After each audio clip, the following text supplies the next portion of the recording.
Les équipes d'experts de la République du Congo et du Rwanda ont paraphé un projet de l'accord de paix qui devrait être signé le 27 juin 2025 entre les deux pays.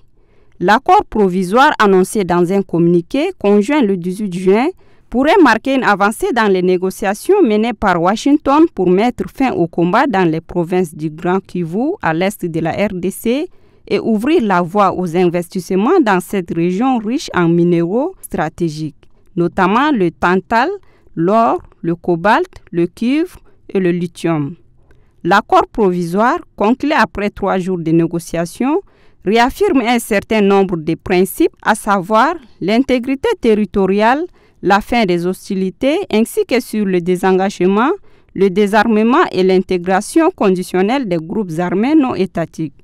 Le texte comprend également des dispositions sur la création d'un mécanisme de sécurité conjoint qui intègre une proposition discutée l'année dernière sous la médiation angolaise.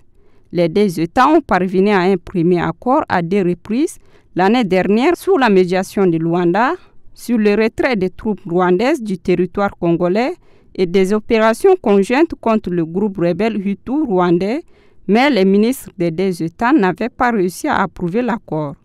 Et l'Angola s'était retiré en mars de son poste de médiation après plusieurs tentatives pour résoudre ce conflit. Pour rappel, les combats dans l'est du Congo se sont intensifiés cette année alors que les rebelles du M23, soutenus par l'armée rwandaise, se sont emparés de Goma et de Bukavu, 2 plus grandes villes du Grand Kivu, faisant craindre une extension régionale de cette guerre.